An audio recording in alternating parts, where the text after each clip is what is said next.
Jared of Progressive Metal Geniuses Stellar Circus joined me, Ned, on the Underground. Fellas, what's going on? Hey, Ned, What's up, thanks for brother? having us, man. Man, thank you for joining me. First up, congratulations on the new album. It's a fantastic one. Thank you so much, man. No problems at all. All right. Well, I'm super new to you guys. Like I was just saying a little bit there off air. I'm forever searching for that sort of new sound, and I think I've found it in you. It's one of the most unique, I guess, blends of music ever. What sort of would you describe as your genre? Oh man, I would say that normally we, I guess, fall in the progressive metal realm. Um, though, as much as I like progressive music, some of the other guys like Ben and Jesse aren't as into that, so it kind of falls into this place, I guess, somewhere in the middle. Um, our influences are kind of all over the place, but we do all connect on, bands like Carnival and Deftones and Tool. Oh yeah, love that right there. I grew up on Deftones and Tools, so I very much can see why I dig you guys. It's like melodic at times. It's soft at other times. It's crazy. It's just like the perfect blend, I think. Appreciate that, man. We try not to like pigeonhole ourselves too much into one category or another. We don't really focus on, hey, do we want this to be a prog album or this or that? We go track by track. We try to just serve the song and play what we're hearing. Everybody kind of, has their own voice for their own instrument. So we just see how we can make that fit right. And then whatever the song leans to, it leans to. So I think just like a larger umbrella of like rock or maybe metal. You know, we don't mind being generalized. So Yeah, love that right there. All right, fellas. Well, let us know how the band got going. You guys released your first album in 2018, right? How long have you guys been around? So they actually released the self-titled EP before either of us were in the band. I joined in late 2016. They released that EP in 15. And then Jared actually joined us in 19 after Ways We Hunt and wrote Sight to Sound with us. So the band's been around since 15, technically. Oh man, so you're pushing 10 years now. And when did you get signed to Nuclear Blast Records? I think that was just about exactly a year ago mm-hmm. today. We couldn't announce that for a while, but that was very exciting, and we've been sitting on this music for a little bit, so it's exciting to finally get to share it. But yeah, we actually recorded it, getting on for 2 years and a few months now, ago. So yeah, it's exciting to finally have it out there, man. Man, that's crazy. So you've just been sitting on this new material for a minute. I was going to say I talked to a lot of people and they say that they recorded a whole bunch during that COVID sort of period. Was that, I guess 2 years ago was after it, but so what was the case for you guys? Was that around then or? It was actually, yeah. This was very much during that period, and we, I guess, starting off, we weren't in the same room as often. We couldn't be, so it was in that period where things were a little more, I guess, very locked down. We didn't even know if it was safe for us to get together. So there was a Yeah. little bit of remote writing going on, sending ideas back and forth. Normally, we prefer to all be in the same room. That's really when things start flowing for us. But um, we did what we could with what we had and got some ideas moving around that time. And then when we were able to get together and actually explore that in person, that's when things started to really move along. And that was all during that time. So And then we sat on the album for um, the reason why we kind of sat on it for a while is because we were previously unsigned before Nuclear Blast, and we kind of felt, we were being told by our producer and some other people who have been in the industry longer than us that this is where you guys are. You're probably going to start getting hit up a little bit more, and we'd had offers in the past, but having this new album done, mixed, mastered, ready to go, it was. We just decided rather than trying to release it independently and get it out earlier, which obviously we wanted to get it out as soon as possible, You know, we knew the best thing to do would be to wait until we found the right group to be with, and we spoke to 3, 4, 5 different entities, kind of all at the same time.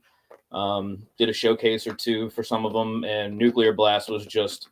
I mean, all the offers were great. Everyone was very nice. Nuclear Blast just was, you know, ahead of everybody else. It was not only the, you know, a great deal, but really wonderful people. And we're working with like Monty Connor, you know, he's a legend. Yeah, really sweet guy. Monty from Nuclear Blast really fell in love with Witch House in particular. We sent him a few highlight tracks that we kind of all agreed were some of the best, and he really fell in love with Witch House and was very intent on that being the lead single. Oh, yeah, right. There you go. So did they come to you, or were you shopping yourself around a little bit? Yeah, we've been working with Frank and Jake. They actually manage Dream Theater in Haken, and they were helping us kind of shop ourselves around, and they knew Monty. I think they had a personal relationship with him. So yeah, they were definitely a huge help in getting us in, you know, Monty's ears and other people's. So yeah, we definitely had some help. Oh, nice, man. And you're saying that they thought the Witch House video was the best one. I actually wanted to ask you about that video. What's sort of going on in there? Tell the simple Australian what's happening in that video. Ooh, yeah, Erez had a kind of a vision for that. I don't know if I want to necessarily answer that directly or kind of give exactly what's going on, because I definitely like to leave it open for interpretation, but I also don't want to do an injustice to his idea of the video. But it was yeah, it was really cool. I like how I especially like the ending scene with the two girls and the moth, and kind of how it all culminates there. But I don't know, man. I might wanna take a back seat or kind of sit with you on this one. Be like, what is going on in this video? I can tell you 2 things for a fact. Number 1, there is a house, and number 2, there is like you know, you infer that there is a witch. Those are 2 solid facts. There may or may not be a witch. May or may not be. Yeah. That is very true. There are some great actresses that were brought on by Erez Bader, who's he's done all the Stellar videos. Great guy. He's done stuff for Between the Buried and Me and The Contortionist, among many others. Once again, total sweetheart. Helped us a whole lot. It was a lot of fun making the video. We did it not too far from our home base here in Winston-Salem. It was right down the street here in North Carolina. And I think we spent 2 or maybe 3 days on that one, and then did some other shoots during that time over the course of about a 5-day period. And great crew, a lot of fun. And there's still some things from that shoot that you haven't seen yet that you will. But from that few days. But the Witch House video actually was filmed at a haunted trail called Spooky Woods, and they had a set already there built because it was around, I guess it was just after Halloween, so they had the set completely built, and it was almost like we cheated. Like we had these really cool props and stuff. Props were already there, sets were already there. We did have a dude, Dakota, actually help with set design and kind of brought the theme of the video into these sets, but they already were there because it was a haunted trail that was open to the public, and they were nice enough to let us use it for the video.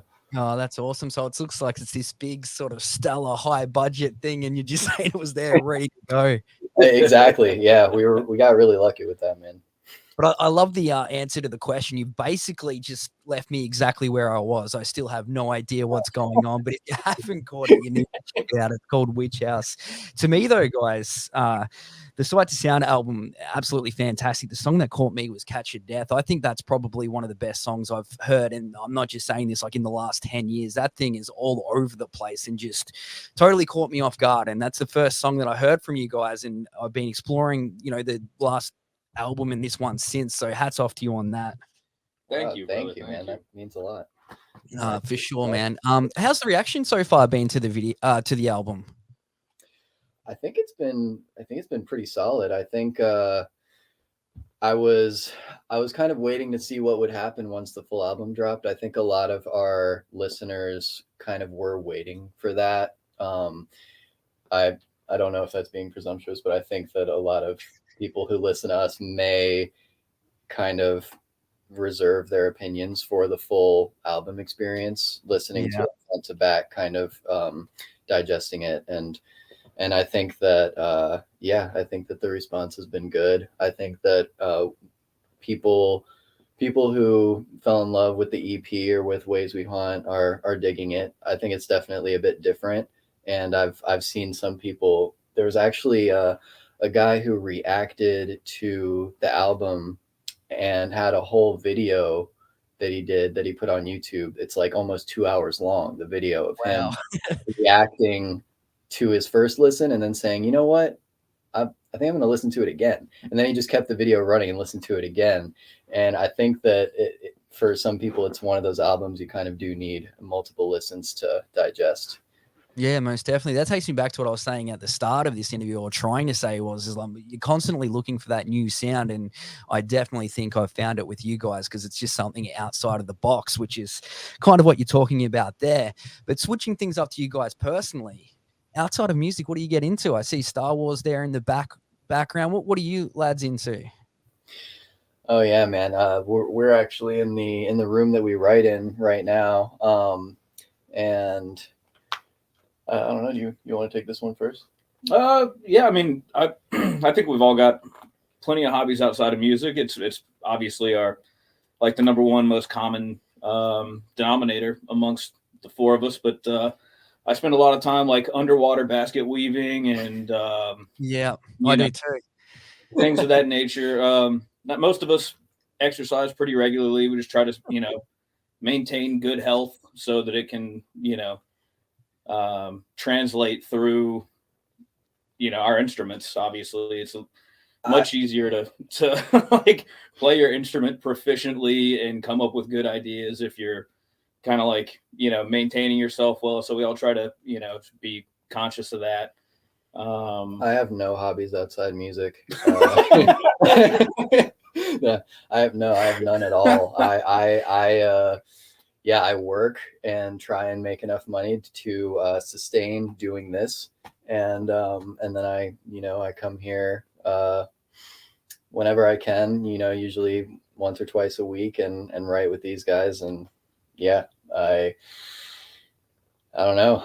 Don't really have as much time for video games these days, but I used to pour a lot of time into some MMOs and things like that. But yeah. Mostly just music, or thinking about the next time I can play more music. MMOs and MMAs, things that, stuff like that. Oh, I love it there. How about something that you guys, do you get much TV time or anything like that? Have you caught anything recently on Netflix or anything like that? Have we got a Stellar Circuits recommendation for you guys to check out that you've dug of late? Man, I'm hitting the hard. I don't know. I think the only video time most of us get is just like the very end of the night, like midnight, when we're having to look after our noise and like our volume. So the music's done and the TV just happens to be on whatever's playing in passing. Like, I don't know. I just started watching The Boys, which is like already about to be in 4 seasons. I think everything I watch is like been done for 10 years and I'm just now figuring it out. But a lot of comedy specials, actually. So Ben and I we love comedy. We try to go see like live comedy shows whenever we can. We were just at one last weekend, the same night as the album release. Actually, we kind of got together and hung out over here, did our thing as a band, and then Ben and I went to a show. But yeah, I don't know. I think predominantly we're all so engaged with music. Anytime we're not actually working, it's just like sleep, shower, work, music. Repeat. You're Repeat. like, do these guys ever leave this basement? What is going on right It's like Wayne's World, dude. We only see us in the basement. Yeah, I love that. I love the Wayne's World reference. A big fan of that growing up, man. So are you about to take this show on the road or what? Are we going to hear some live Stellar circuits soon? I guess you'll hit the States before you hit Australia, but has there been any word of heading out our way? Your way, we hope, man. There's definitely some things in the works that I can't speak much of yet, but I will say that we are looking at hitting the road this year, and Nice. yeah, we've got some things locked down and some other possibilities. But man, I really do want to come down that way, though. That'd be very cool. Between like love Carnival, love Voyager.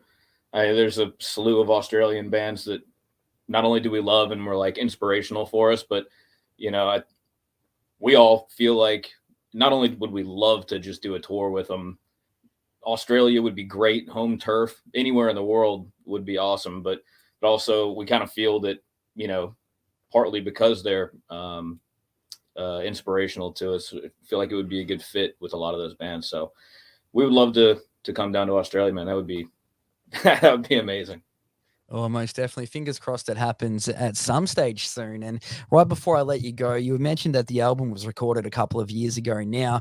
Makes me think, in the fact that you guys pretty much have just said you don't leave the studio, how much unreleased music are you sitting on? We're a good chunk, man. We're Really, yeah. So we've got enough ideas easily to fill an album. It's just getting them finished, buttoned up. Our process, probably like a lot of other bands, we kind of start with the music, especially and you'll hear this probably a lot on Sight to Sound. You'll definitely hear it on the upcoming album. Most of the ideas now kind of start with the drums and the bass, get a nice solid sense of rhythm, and then guitars, pads come in next, or sometimes at the same time. There is a lot of times where we're in the room together kind of creating ideas. But I'd say the majority of it, rhythm first, then guitars, then the like pads and synth layers, whatever in the background, extra guitar layers. And then Ben will put his vocals on it and put his stamp on it once all the music has kind of been more or less solidified and like, this is what it is done. And then when Ben gets done with his part, we all hear it, and that's typically like the end of the process for that song, other than just buttoning up a little bit here and there. So we're, I don't know, maybe halfway done with the next batch of tunes, something like that. Roughly, yeah. It was a bit different this time around. When we wrapped up Ways We Haunt, we kind of went straight into rehearsal mode and just figuring out how to get the record out there, and you know, we kind of naturally fell back into writing for Sight to Sound after a while, but with the nature of how it was this time, with kind of the time it took and just like waiting for one thing or another, we've had a lot of time to kind of get moving with more new material. So I think I can safely say it won't be another 4.5 years this time between albums. So yeah, I don't think it'll be quite that long. Oh, that is awesome to hear. Well, Sight to Sound is brand new to us now anyway, so we've got that to sit on for a minute until we wait until that brand new music. Thank you guys so much for taking time out, and be sure to pick up this album, Sight to Sound. You can pick it up on a very nice looking vinyl too. StellarCircuits.com/store for that one. Tyler, Jared, thank you so much for taking time out. Really appreciate it. Thank you for having us, brother. We appreciate you. Appreciate you, man.